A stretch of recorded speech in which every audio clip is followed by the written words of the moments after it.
Good morning student. आज हम बात करेंगे हमारी पाठ्य पुस्तक आरोह का पद्य खंड का 9वां अध्याय, जो कि रघुपति सहाय, जिन्हें फिराक गोरखपुरी के नाम से जाना जाता है, उनके द्वारा लिखा गया है। सबसे पहले मैं आपको रघुपति सहाय के बारे में जानकारी प्रदान कर दूं। रघुपति सहाय, जिनको काव्य के क्षेत्र में फिराक कहा जाता है, इनका जन्म 28 अगस्त सन 1896 में गोरखपुर उत्तर प्रदेश में हुआ। शिक्षा इनकी रामकृष्ण की कहानियों से शुरुआत हुई। बाद की शिक्षा अरबी, फारसी और अंग्रेजी में हुई। 1917 में डिप्टी कलेक्टर के पद पर ये चयनित हुए, पर स्वराज्य आंदोलन के लिए 1918 में इनको पद त्याग करना पड़ा। 1920 में स्वाधीनता आंदोलन में हिस्सेदारी के कारण 1.5 वर्ष की जेल इनको हुई। इलाहाबाद विश्वविद्यालय से अंग्रेजी विभाग के अध्यापक रहे। इनकी रचनाओं के ऊपर प्राप्त सम्मान की जब हम बात करते हैं तो इन्हें गुले नगमा के लिए साहित्य अकादमी पुरस्कार प्राप्त हुआ, ज्ञानपीठ पुरस्कार प्राप्त हुआ और सोवियत लैंड नेहरू पुरस्कार प्राप्त हुआ। इनकी महत्वपूर्ण कृतियां हैं गुले नगमा, बज़्म ज़िंदगी, रंगे शायरी, उर्दू गज़ल गोई। इनका निधन सन 1983 में हुआ। ये कहते हैं कि अब तुमसे रुखसत होता हूँ, आओ संभालो साज़े गज़ल। अब तुमसे रुखसत होता हूँ, आओ संभालो साज़े गज़ल। नए तराने छेड़ो, मेरे नगमों को नींद आती है।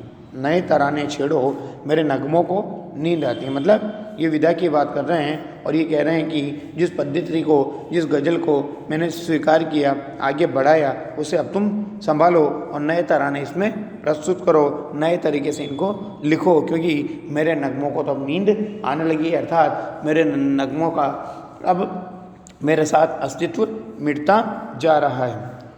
उर्दू शायरी का बड़ा हिस्सा रूमानियत, रहस्य और शास्त्रीयता से बंधा रहा है, जिसमें लोक जीवन और प्रकृति के पक्ष बहुत कम उभर कर आए हैं।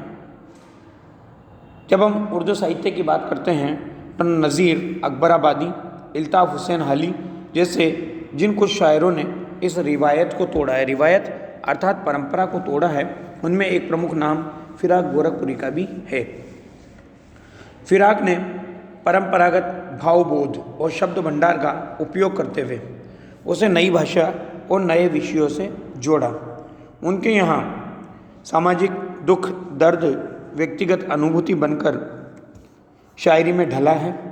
इंसान के हाथों इंसान पर जो गुजरती है, इंसान के हाथों इंसान पर जो गुजरती है, उसकी तल्ख सच्चाई, मतलब गहरी सच्चाई, वास्तविक सच्चाई और आने वाले कल के प्रति एक उम्मीद, दोनों को भारतीय संस्कृति और लोक भाषा के प्रतीकों से जोड़कर फिराक गोरखपुरी ने अपनी शायरी का अनूठा महल खड़ा किया है। उर्दू शायरी अपने लाक्षणिक प्रयोगों के और चुस्त मुहावरेदारी के लिए विख्यात है। शेर लिखे नहीं जाते, कहे जाते हैं, यानी एक तरह का संवाद प्रमुख होता है। मीर और गालिब की तरह फिराक ने भी कहने की इस शैली को साध कर आम आदमी या साधारण जन से अपनी बात कही है। प्रकृति, मौसम और भौतिक जगत के सौंदर्य को शायरी का विषय बनाते हुए उन्होंने कहा कि दिव्यता भौतिकता से पृथक वस्तु नहीं होती है। जिसे हम भौतिक कहते हैं वही दिव्य भी होती है। फिराक के द्वारा लिखी गई जो रुबाइयाँ हैं, उन रुबाइयों में एक घरेलू रूप दिखता है। भाषा बड़ी सहज और सरल तथा प्रसंग भी सूरदास के वात्सल्य वर्णन की याद हमें दिलाते हैं। कि सूरदास ने अपने वात्सल्य वर्णन में जिस सादगी का प्रयोग किया था, वह सादगी हमें फिराक गोरखपुरी की रुबाइयों में देखने को मिलती है।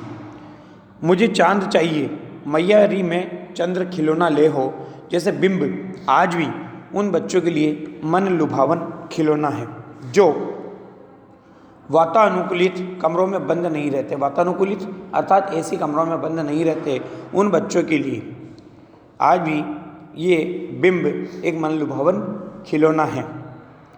छत पर चटाई बिछाकर सोते हैं तथा चंदा मामा के नदी किनारे उतरने और कल्पित दूध भात खाने की कल्पना से जो बच्चे निहाल हैं। मामा भी तो एक साक्षात खिलौना है, और बच्चों का, खासकर उन बच्चों का जिनके जीवन में महंगे खिलौने भले ही ना हों पर जो चंद्राभ रिश्तों का मर्म समझते हो। एक कठिन दौर है, इसलिए कवि कहता है कि घर लौट बहुत रोए माँ बाप अकेले में, घर लौट बहुत रोए माँ बाप अकेले में, मिट्टी के खिलौने भी सस्ते न थे मेले में, मिट्टी के खिलौने भी न थे सस्ते मेले में। मतलब उन माता पिता का सामर्थ्य नहीं था कि वो मिट्टी के खिलौने भी ला करके उन बच्चों को दे सकते थे। लोका देना, घुटनियों में लेकर कपड़े पहनाना, गेसुओं में कंघी करना, रूपवती मुखड़ा, नर्म दमक, जिदियाया बालक, रस की पुतली, ये कुछ विलक्षण प्रयोग हैं। हिंदी, उर्दू और लोक भाषा के अनूठे गठबंधन के जिसे गांधी जी हिंदुस्तानी के रूप में पल्लवित करना चाहते थे। माँ हाथ में आईना देकर बच्चे को बहला रही है और कह रही है, देख आईने में चांद उतर आया है। अरे वास्तव में आईने में उतरने वाला चांद तो उसका जिगर का टुकड़ा था, उसका दिल का टुकड़ा था। चांद की परछाई भी चांद ही है। कल्पना की आँख का इसलिए कोई मुकाबला नहीं कर सकता है। कल्पना में आप कुछ भी देख सकते हो, कल्पना की आँख का भला क्या मुकाबला। रूपवती मुखड़े पे नर्म दमक लाने के लिए छठे चमासे पर्व त्योहार पर ही सही कुछ नन्ही फरमाइशें भी पूरी कर दी जाती है। दिवाली में चीनी मिट्टी के खिलौने, राखी में बिजली की तरह चमक रहे लच्छे आदि इन्हीं बातों का प्रतीक है। रक्षाबंधन एक मीठा बंधन है। रक्षाबंधन के कच्चे धागों पर बिजली के लच्छे हैं। सावन में रक्षाबंधन आता है। सावन का जो संबंध झीनी घटा से है, घटा का जो संबंध बिजली से है, वही संबंध भाई का बहन से होता है। ये अपना हो चुका था। अब हम बात करते हैं इनके द्वारा लिखित गज़ल के बारे में, जो अपना शेष रहा था। पाठ में फिराक की एक गज़ल भी शामिल है। रुबाइयों की तरह ही फिराक की गज़लों में भी हिंदी समाज और उर्दू शायरी की परंपरा भरपूर है। इसका अद्भुत नमूना है यह गज़ल। यह गज़ल कुछ इस तरह बोलती है कि जिसमें दर्द भी है, एक शायर की ठसक भी है, और साथ ही है काव्य शिल्प की वह ऊंचाई जो गज़ल की विशेषता मानी जाती है। यहाँ पर देखिए, प्रस्तुत गज़ल में विशेष रूप से व्यक्तिगत प्रेम को प्रस्तुत किया गया है। फिराक गोरखपुरी की यह गज़ल व्यक्तिगत प्रेम पर आधारित है। यद्यपि गज़ल का हर एक शेर स्वयं में स्वतंत्र अर्थ रखता है, यानी मुकम्मल होता है, उसको किसी और अर्थ की आवश्यकता नहीं होती, फिर भी पूरी गज़ल में एक संगति दिखाई देती है, एक साथ दिखाई देता है, एक से एक जुड़ा हुआ दिखाई देता है। इस गज़ल में भी देखिए, इसका संक्षिप्त रूप एक बार हम समझ लेते हैं, तत्पश्चात मैं आपको समझाऊंगा। फिराक गोरखपुरी यहाँ पर क्या कह रहे हैं, ये फूलों की कलियों से नया रस झलकने लगा है, छलकने लगा है, चारों ओर सुगंध फैलने लगी है। रात के सन्नाटे में तारे आंखें झपका रहे हैं, खुद सन्नाटा कुछ बोलता सा दिखाई दे रहा है। लेकिन कवि की किस्मत खराब है कि वो उसे अपने प्रिय का प्रेम उपलब्ध नहीं है। जो लोग कवि के प्रेम को लेकर निंदात्मक टिप्पणी करते हैं, मतलब उसके प्रेम की निंदा करते हैं, वे वास्तव में कवि को बदनाम करने के बजाय स्वयं ही बदनाम हो रहे हैं। प्रेम के कारण विवेकवान कवि को दीवानगी की हद तक जाना पड़ा है, क्योंकि प्रेम दीवानगी मांगता है। कवि के मन में प्रियतमा से वियोग जो हुआ है, उस विरह की पीड़ा भी है और दुनियादारी का लिहाज भी है। अतः वह अपने दर्द को चुपके चुपके रोकर प्रकट कर लेता है। प्रेम में भी प्रेमी की प्रकृति महत्व रखती है। जो जितना स्वयं को खो देता है वो उतना ही गहरा प्रेम कर पाता है। क्योंकि यहाँ पर क्या कहा है देखिए कि ये कीमत भी अदा कर रहे हैं हम बदुरुस्ती ए होशो हवाश तेरा सौदा करने वाले दीवाने भी होले हैं। फितरत का कायम है तवाज़ुन, आलम हुस्न इश्क में भी उसको उतना ही पाते हैं खुद को जितना खोले। मतलब आप जितना अपने आप को दूसरों के लिए समर्पित करोगे उतना ही वो अपने आप को आपके लिए समर्पित करेगा। ये तो बराबर का सौदा है। तो प्रेम को एक सौदा माना है यहाँ पर। तत्पश्चात देखिए कवि का हर एक शेर आंसुओं में डूबा हुआ है, इसलिए कहता है कि आबो ताब अशआर न पूछो तुम भी आंखें रखो।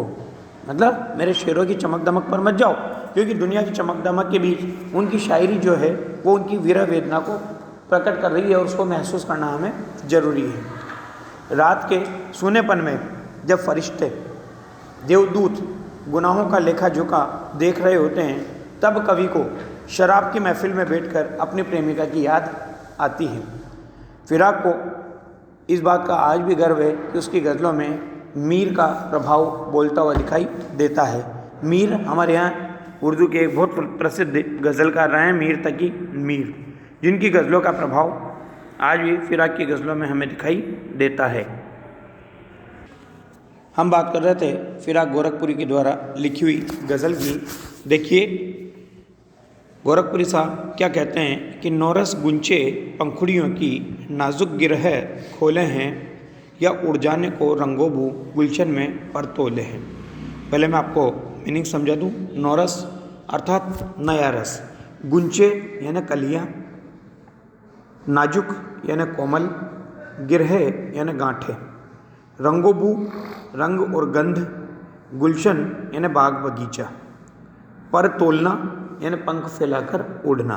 देखिए कवि क्या कह रहा है, नौरस गुंचे पंखुड़ियों की नाजुक गिरह खोले हैं कि नौरस यानी नए रस से भरी हुई कलियों की कोमल पंखुड़ियों ने, नए रस से भरी हुई कलियों की कोमल पंखुड़ियों ने अपनी गांठें खोल ली है या अपनी गांठें खोल रही है। और उसके बाद क्या कहा, या उड़ जाने को रंगो बू गुलशन में पर तोले है, और उनसे बू यानी खुशबू सुगंध, उनसे जो सुगंध फैल रही है, उनसे जो सुगंध फैल रही है उसे देखकर यूँ लगता है मानो रंग और सुगंध दोनों गुलशन अर्थात बाग बगीचों में आकाश में उड़ जाने के लिए अपने पंख फड़फड़ा रहे हैं। आशय यह है कि वातावरण में फूलों और कलियों की मोहक मनमोहक सुगंध चारों तरफ व्याप्त दिखाई दे रही है। या उड़ जाने को मतलब उड़ जाना चाहती है, क्या क्या, रंग हो बू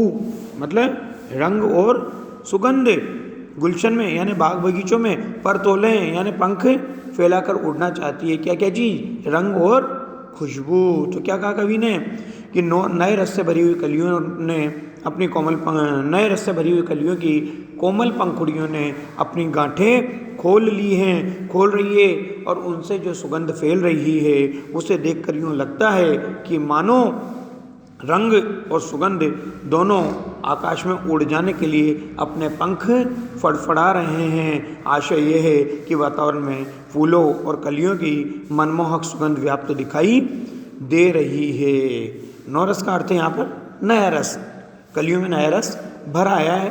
पंखुड़ियों की नाजुक गिरह खोलने का आशय कि नई नई पंखुड़ियाँ धीरे धीरे खुल रही है और उनमें से नया रस झरता हुआ दिखाई दे रहा है। कवि ने कल्पना की है, इस शेर का वास्तविक आशय ये है कि कलियों की नई नई पंखुड़ियाँ खिलने लगी है, उनमें से रंग और सुगंध झरने लगी है। ये शेर प्रकृति की सुंदरता से संबंधित है, संयोग श्रृंगार की भूमिका बनाने के लिए लिखा गया है। प्रेम की कोमल भावना के लिए रंग और सुगंध का ये मेल अत्यधिक मनोरम बन पड़ा है। रंग और सुगंध में मानवीय भावना का आरोप किया गया है, पंख फैलाकर उड़ने वाली बात मानवीकरण। अब आगे देखिए, तारे आंखें झपकावे है, जर्रा जर्रा सोए है, तुम भी सुनो हो यारो, शब में सन्नाटे कुछ बोले हैं। पहले मीनिंग देख लो, झपकावे अर्थात बंद करना और खोलना, जर्रा जर्रा यानी कण कण, शब यानी रात, सन्नाटा यानी मौन और चुप्पी। कवि कहता है कि ढलती हुई रात है, रात ढलती हुई है और तारे आंखें झपकाए हुए हैं, और तारे भी आंखें झपका कर मानो सोना चाह रहे हैं और जर्रा जर्रा सोए हैं। जर्रा जर्रा अर्थात कण कण, और प्रकृति का कण कण मौन है, मानो सोता हुआ दिखाई दे रहा है। तो कवि ने क्या कहा कि कवि कह रहे हैं कि ढलती हुई रात है और तारे भी आंखें झपका कर मानो सोना चाहते हैं, और प्रकृति का कण कण मौन है, मानो सो रहा है। तुम भी सुनो यारो, शब में सन्नाटे कुछ बोले। तब कवि कहता है कि तुम भी सुनो यारो, कि हे यारो तुम भी इस बात को सुन लो कि ये सन्नाटा क्या कर रहा है, मुझे मेरे प्रियतम की याद दिला रहा है। शब में सन्नाटे कुछ बोले, शब यानी रात में, सन्नाटे कुछ बोले यानी सन्नाटा कुछ कहना चाहता है, और वो क्या कहना चाहता है, वो उसे उसके प्रियतम की याद दिलाता है। तो कवि कहता है कि मुझे ये सन्नाटा मेरे प्रिय की याद दिला रहा है, मानो सन्नाटा मेरे साथ बोल रहा है, हे मित्रों क्या इस सन्नाटे की बात को तुम भी सुन पा रहे हो। यह सन्नाटा केवल उसी को कुछ कहता है जिसके सीने में प्रेम की वेदना होती है। हाँ देखिए, यहाँ पर तारे टिमटिमाते हुए दिखाई दे रहे हैं, रात ढल रही है, ऐसे में तारे धीरे धीरे बुझना चाह रहे हैं। वातावरण एकदम शांत और मौन है, वातावरण का कण कण सोया हुआ प्रतीत होता है। रात के समय एकदम चुप्पी और मौन को देखकर कवि को लगता है मानो सन्नाटा कुछ कहना चाहता है, अर्थात चारों ओर चुप्पी और मौन की आवाज़ सुनाई दे रही है। हम चाहकर भी सन्नाटे को छोड़कर और कुछ नहीं सुन पा रहे हैं। कवि आधी रात के समय की मौन, चुप्पी और खामोशी को साकार करना चाहता है। इस शेर में प्रकृति के उद्दीपन स्वरूप का चित्रण है, मतलब वो प्रकृति उत्तेजना पैदा कर रही है। सन्नाटे का उपयोग प्रेम की भावना को प्रकट करने के लिए किया गया है। यहाँ पर सन्नाटे का भी मानवीकरण किया गया है, बोलने की बात कहकर। वो कवि से कुछ बोलता हुआ प्रतीत होता है, पूरी प्रकृति का मानवीकरण यहाँ पर किया गया है। रात्रि के एकांत का, मौन का ये चित्रण अत्यंत यथार्थ और प्रभावी है। जर्रा जर्रा में पुनरुक्ति प्रकाश अलंकार है। उर्दू काव्य होने के कारण भाषा और भाव में दोनों में उर्दू के संस्कार हमें दिखाई देते हैं। आगे देखिए, कवि कहता है कि हम हो या किस्मत हो हमारी, दोनों को एक ही काम मिला, हम किस्मत को रोले हुए हैं, किस्मत हमको रोले है। तो कवि यहाँ पर कहता है कि हम हो या किस्मत हो हमारी, दोनों को एक ही काम मिला। कवि कहता है कि मैं और मेरी किस्मत दोनों एक जैसे हैं, दोनों अभाव और असफलता के कारण सदा रोते रहते हैं। दोनों को मानो एक ही काम मिला है, रोना। मेरी किस्मत और मेरी हालत देखकर मुझ पर, मेरी किस्मत मेरी हालत देखकर मुझ पर रोती है, और मैं अपनी बुरी किस्मत को देख करके रोता हूँ। मतलब हम हो या किस्मत हो हमारी, दोनों को एक ही काम मिला, कि चाहे मैं हूँ चाहे मेरी किस्मत हो, दोनों एक जैसे, दोनों को एक ही काम मिला हुआ है, रोना। कि किस्मत हमको रोले हुए, हम किस्मत को रोले हैं, कि किस्मत मेरी हालत देखकर मुझ पर रोती है और मैं अपनी बुरी किस्मत को देखकर रोता हूँ। आशय ये है कि मेरे जीवन में असफलता और निराशा के अतिरिक्त कुछ भी नहीं है। यहाँ पर कवि और उसकी किस्मत में मुख्य समानता ये क्या दिखाई देती है कि दोनों निराशा के गहरे गर्त में, अंधेरे में डूबे हुए हैं। कवि का भाग्य कवि की बदकिस्मती को देख देख कर रोता है, वह कवि की दुर्दशा को देख कर के आंसू बहाता है। कवि अपनी बदकिस्मती पर खूब रोता और पछताता है। इस शेर का वास्तविक आशय है कवि अपने दुर्भाग्य पर आंसू बहाता है। उसके जीवन में निराशा ही निराशा है, पराजय ही पराजय है। ये शेर प्रेम की निराशा से भरपूर है, इसमें वियोग श्रृंगार है। किस्मत को साथी बनाकर प्रस्तुत किया गया है, मानवीकरण अलंकार की है। यहाँ पर मैं को हम कहना उर्दू का संस्कार है। आगे देखिए कि जो मुझको बदनाम करे है, काश वे इतना सोच सके कि मेरा पर्दा खोले या अपना पर्दा खोले। क्या कह रहा है कवि, देखो कितनी सुंदर बात कही है कि काश ऐसा हो सकता तो, पर्दा यानी रहस्य यानी छिपी हुई भावनाएं। तो कवि क्या कह रहा है कि जो मुझको बदनाम करे, काश वो इतना सोच सके। कवि कहता है कि जो भी लोग मेरे प्रेम को बदनाम कर रहे हैं या मेरी प्रेम की निंदा कर करके मुझे बदनाम कर रहे हैं, काश वे इतना समझ पाते, काश वे इतना समझ पाते कि मेरा पर्दा खोले या अपना पर्दा खोले है, कि वे मेरी नहीं बल्कि अपनी पोल खोल रहे हैं। मेरी निंदा करके उनकी मेरे प्रति जो ईर्ष्या का भाव है, जलन का भाव है, वो प्रकट हो रहा है। उनकी दुर्भावना सबके सामने नग्न होती हुई दिखाई दे रही है कि जो मेरा पर्दा खोले वो अपना पर्दा खोले, कि वो मेरा पर्दा नहीं खोल रहे हैं बल्कि वो अपनी दुर्भावना को दुनिया के सामने प्रकट कर रहे हैं। वो मेरी नहीं बल्कि अपनी पोल खोल रहे हैं। मेरी निंदा करने के बाद उनकी ईर्ष्या का भाव प्रकट होता हुआ सबको दिखाई दे रहा है। यहाँ पर देखिए कवि के मित्र, यहाँ पर कवि को बदनाम करने वाले कौन हो सकते हैं? कवि के मित्र, संबंधी और इर्द गिर्द रहने वाले ईर्ष्यालु व्यक्ति ही उसे बदनाम करते होंगे। कवि के दुश्मन ये कभी नहीं सोच पाते होंगे कि कवि की बदनामी करके वे अपने पोल खोलते हैं, ना कि कवि की। कवि के दुश्मन स्वयं अपनी कमजोरी का पर्दाफाश करते हैं। वे कवि की बदनामी करके अपनी ईर्ष्या को प्रकट करते हुए दिखाई देते हैं। उसके बाद देखिए कवि कहता है कि ये कीमत भी अदा करे हैं हम बदुरुस्ती ए होशो हवाश, तेरा सौदा करने वाले दीवाने भी होले हैं। क्या अदा करना यानी देना, बदुरुस्ती ए होशो हवाश पूरे विवेक के साथ, सौदा करना यानी चाहने वाले, प्रेम करने वाले, दीवाना यानी पागल, ये आलमस्त। कवि क्या कहता है कि ये कीमत भी अदा कर रहे हैं, कि हम अपने प्रेम के लिए ये कीमत भी अदा करने को तैयार है। कौन सी? पूरे होशो हवास के साथ, मतलब प्रेम की पूरी कीमत दे रहे हैं हम लोग कि तेरा सौदा करने वाले दीवाने भी बोले। तो कवि क्या कहता है, ये है प्रिय मैं यानी हम पूरे होशो हवास के साथ तुम्हारे प्रेम की कीमत दे रहे हैं। जो भी प्रेम में डूबता है वो दीवाना हो ही जाता है। तेरा सौदा करना वाला मतलब जो भी प्रेम का सौदा करता है वो क्या हो जाता है? वो दीवाना हो ही जाता है। आशय ये है कि कवि पूरे विवेक के साथ अपनी प्रिया के प्रेम में दीवाना हुआ दिखाई देता है। यहाँ पर देखिए पूरे होशो-हवास के साथ अर्थात पूरे विवेक से कवि प्रेम की कीमत अदा करना चाहता है। कवि प्रेम की कीमत अपनी दीवानगी से देता है। उसने स्वयं को प्रिया के प्रेम पर पूरी तरह से न्यौछावर कर दिया है। सौदा करने का आशय है प्रेम में अपना बनाने की कीमत देना। कवि प्रेम में दीवाना है। इस मनोदशा में उसने स्वयं को पूरी तरह से प्रेम पर न्यौछावर कर दिया है। तत्पश्चात कवि कहता है कि तेरे गम का पासे अदब है, उस दुनिया का ख्याल भी है, सबसे छिपा के दर्द के मारे चुपके चुपके रोले है। यहाँ पर देखिए पहले मीनिंग देख लो। गम अर्थात दुख, पासे अदब अर्थात पासे अदब का मतलब लिहाज और सम्मान का भाव।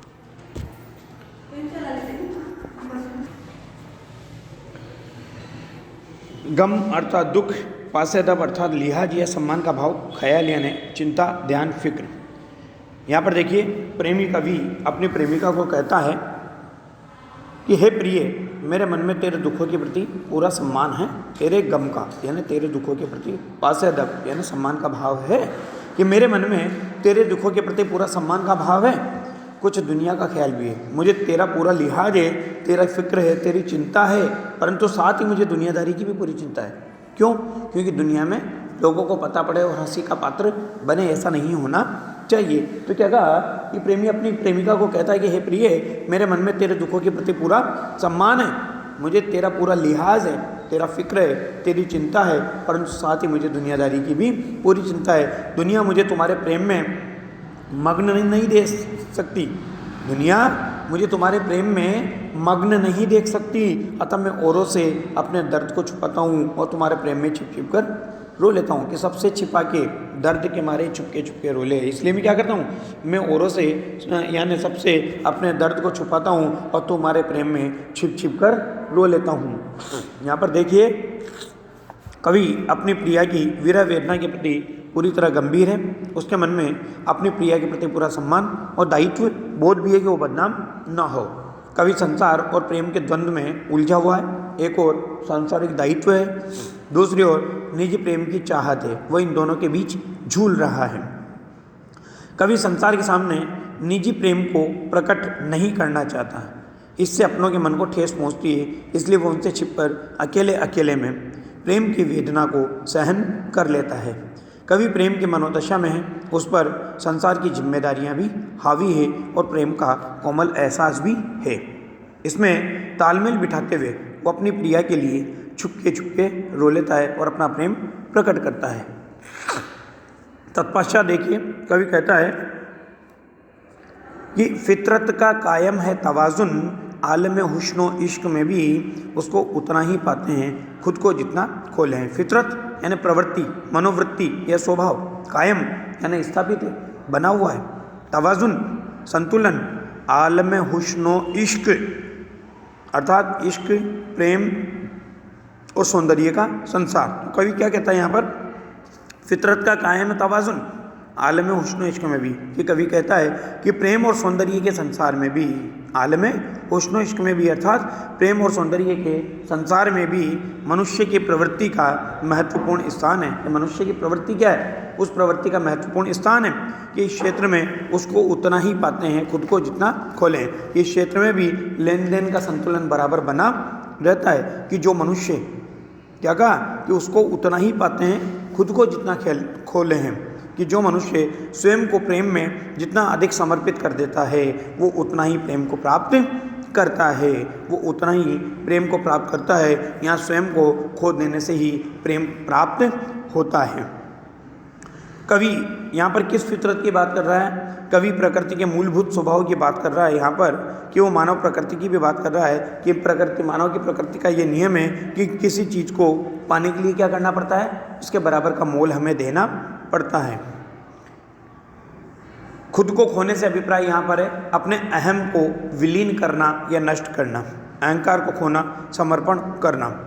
प्रेम को पाने का एकमात्र उपाय क्या है, अहंकार का समर्पण, अहंकार को गलाना, अहंकार को नष्ट करना और प्रिय के प्रति समर्पित हो जाना। कबीर ने भी ये बात कही थी, अगर आपको याद हो, कि जिन खोजा तिन पाइया, गहरे पानी पेठी, मैं बपूरा खोजन चला रहा किनारे बैठी। श्रृंगार रस की अभिव्यक्ति यहाँ पर दिखाई देती है। तत्पश्चात कवि क्या कह रहे हैं देखिए, कि आबो ताब अशआर न पूछो तुम भी आंखें रखे हो, ये जगमग बेतों की दमक है, यहाँ मोती रोले हैं। आबो ताब अशआर अर्थात चमक दमक के साथ, आँख रखना, आँख रखना अर्थात देखने में समर्थ होना, बेत यानी शेर, दमक यानी चमक, मोती रोना यानी आंसू छलकना। तो कवि क्या कह रहा है देखो, आबुताब अशआर न पूछो तुम भी आंखें रखे हो। कवि कहता है कि तुम मेरी शायरी की चमक दमक और कलाकारी पर फिदा मत हो, कि आबोताब अशआर न पूछो, कि मेरी शायरी में जो चमक दमक तुम्हें दिखाई दे रही है उसको तुम मत पूछो, उस पर तुम फिदा मत हो। मेरी शायरी का सौंदर्य बनावटी और सजावटी नहीं है।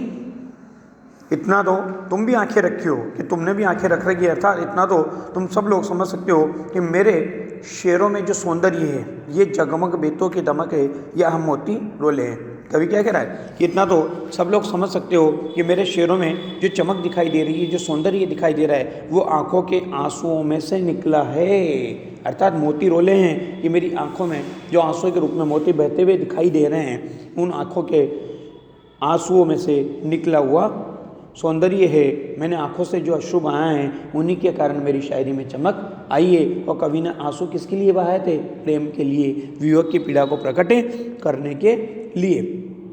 यहाँ पर आबोताब अशार का वास्तविक मतलब है कविता की ऊपरी चमक दमक या कलाकारी। आंखें रखने का मतलब क्या है, पूरी समझ रखना, मर्म को जानना या मर्मज्ञ होना। जगमग बेतों की चमक का तात्पर्य शेर व शायरी का अलंकारिक सौंदर्य, कहने का कलात्मक ढंग। और कवि यहाँ पर इसलिए कह रहा है कि मैं अपनी कविता में विरह वेदना रूपी आंसुओं को रोया हूँ। मेरी कविता में सच्ची विरह की वेदना प्रकट होती हुई दिखाई देती है। तत्पश्चात देखिए कवि कहता है कि ऐसे में तू याद आए है, अंजुमने मय में रिंदों को, रात गए गर्दू पे फरिश्ते, बाबे गुनह जग खोले। कवि कह रहा है, पहले मीनिंग देख लो। अंजुमने मय यानी शराब की महफिल, रिंद यानी शराबी, गर्दू आकाश, फरिश्ता देवदूत, बाबे गुनह यानी पाप का अध्याय, पाप का अध्याय, पाप का लेखा जोखा, और जग यानी संसार। कवि क्या कह रहा है कि रात गए गर्दू पे फरिश्ते, बाबे गुनह जग खोले, कि रात गए जब आसमान में फरिश्ते देवदूत दुनिया के पापों का लेखा जोखा देख रहे होते हैं। रात गए गर्दू पे फरिश्ते, बाबे गुनह जग खोले, कि रात गए जब आसमान में फरिश्ते दुनिया के पापों का लेखा जोखा देख रहे होते हैं। तो ऐसे में हम शराब की महफिल में अपना गम गलत करते हुए तुझे याद कर रहे होते हैं, कि ऐसे में तू याद आए। तू यानी कौन, वो प्रियतमा। कहाँ पर? शराब की महफिल में। आशय ये है कि घनी अंधेरी रातों में प्रेमिका की बहुत याद आती है। यहाँ पर तू से वास्तविक अर्थ है, तू का मतलब क्या है? कवि की प्रिया। और यहाँ पर रात के सन्नाटे गए शराब घर का चित्रण है, जहाँ बैठकर कोई शराबी अपने प्रेम का गम दूर करने के लिए रात भर शराब पीता रहता है। शराब घर में बैठकर शराब पीने वाले शराबी का चित्र हमारे मन में इसको देखकर उभरता है, अर्थात बिंबात्मक सौंदर्य है। अंतिम शेर देखिए इसका कि सद के फिराक एजाज सुखन के कैसे उड़ा ली ये आवाज़, इन गज़लों के पर्दों में तो मीर की गज़लें बोले। सद के यानी कुर्बान होना, फिदा होना, एजाज सुखन यानी काव्य का सौंदर्य, और पर्दा यानी चरण या शब्द। तो यहाँ पर फिराक क्या कहते हैं? सद के फिराक एजाज सुखन के कैसे उड़ा ली ये आवाज़। कि फिराक कहते हैं कि लोग मेरी शायरी पर मुग्ध होकर अक्सर मुझे कहते हैं कि फिराक हम तुम्हारी शायरी पर न्योछावर हैं। सदके यानी कुर्बान है, फिदा है, फिराक एजाज सुकन बेहतरीन शायरी, उत्कृष्ट काव्य सौंदर्य, कि न जाने तुमने ऐसी बेहतरीन शायरी कहाँ से सीख ली है। हम तुम्हारी शायरी पर न्योछावर हैं, न जाने तुमने ऐसी बेहतरीन शायरी कहाँ से सीख ली है। इन गज़लों के पर्दों में तो मीर की गज़लें बोले हैं, कि तुम्हारे गज़लों के शेरों में तो मीर की गज़लों के बोल सुनाई पड़ते हैं। आशय ये है कि तुम्हारी शायरी मीर की शायरी के समान सुंदर और मनोरम है, अर्थात मन को प्रभावित करने वाली है। यहाँ पर देखिए एजाज सुगन का वास्तविक मीनिंग क्या है? शायरी की सुंदरता और कैसे उड़ा ली आवाज़। इसका मतलब क्या है? फिराक ने अपने प्रशंसक मित्रों से ने आश्चर्य मिश्र स्वर में फिराक को कहा कि फिराक तुमने कविता की सुंदरता कहाँ से उड़ा ली, अर्थात ये सुंदरता कहाँ से आई। तो वो इन गज़लों पर मीर का प्रभाव बताता है। लोग फिराक की प्रशंसा में कहा करते थे कि उनकी वाणी में प्रसिद्ध शायर मीर की मधुरता घुल गई है। कवि ने स्वयं अपने शेर में अपनी कविता की प्रशंसा की है, और ये आत्म प्रशंसा का शेर हमें दिखाई देता है। यहाँ पर कवि अपने स्वयं की शायरी पर मुग्ध है। गालिब ने भी अपनी शायरी की प्रशंसा स्वयं की थी। इसके विपरीत तुलसी, सूर आदि कवि विनय प्रकट करते हुए अपनी कविता को विशेष नहीं मानते। इस प्रकार से यह हमारा पाठ समाप्त हुआ। धन्यवाद।